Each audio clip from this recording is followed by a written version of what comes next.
오프닝 시그널, 앵커, 도널드 트럼프 미국 대통령의 이란 철수 발표가 전 세계의 이목을 집중시키고 있습니다.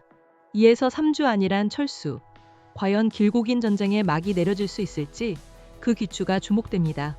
뉴스 본문, 도널드 트럼프 미국 대통령은 현지 시간 31일 2에서 3주 안에 이란에서 철수하겠다는 뜻을 밝혔습니다.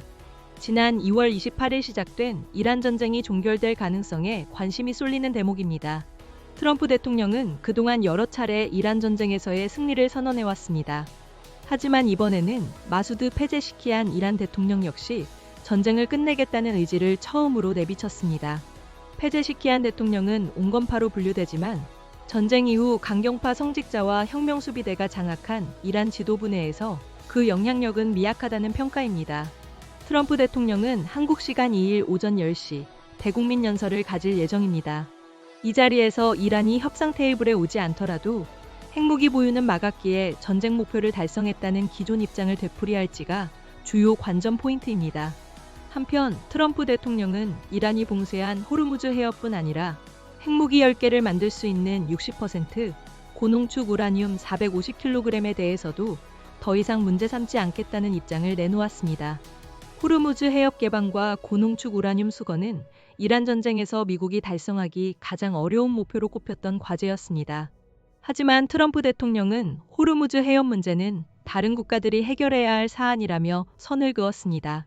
이어 이란이 보유한 것으로 알려진 고농축 우라늄에 대해서는 CBS와의 전화 인터뷰에서 너무 깊숙이 묻혀 있어 누구에게나 매우 어려운 일이라고 말했습니다. 지난해 6월 벙커버스터 폭탄, 즉 지하관 통탄으로 포르도 등 이란 핵시설을 공습했던 사실을 언급하며 핵무기는 깊숙이 묻혀 있어 상당히 안전하다고 주장했습니다. 이란의 핵물질 확보에 실패하더라도 전쟁 승리가 가능한지에 대해 트럼프 대통령이 명확히 언급하진 않았지만 우라늄 제거가 매우 어려운 과제임을 인정한 것으로 풀이됩니다. 앞서 CBS는 이란의 고농축 우라늄 제거 임무가 역사상 가장 위험한 임무가 될 수 있다고 지적한 바 있습니다. 군사 전문가들은 미국의 특수부대원들이 수십 년간 이란의 우라늄 탈취 훈련을 해왔지만 수색과 확보, 그리고 안전한 탈출이라는 임무는 미션 임파서블에 가깝다고 분석하고 있습니다. 이란은 지하 깊숙한 터널 속 수백 개의 철제 용기에 우라늄을 보관해놓고 주변에 지뢰 등 폭발 장치를 다수 설치했을 것으로 관측됩니다.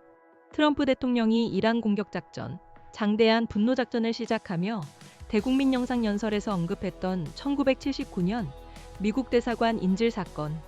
당시 53명의 미국인 인질 구출 시도는 모래폭풍, 기계 고장, 헬리콥터 충돌 등으로 단 한 명의 인질도 구하지 못했고 미군 특수부대원 8명이 전사하는 참사로 끝났습니다.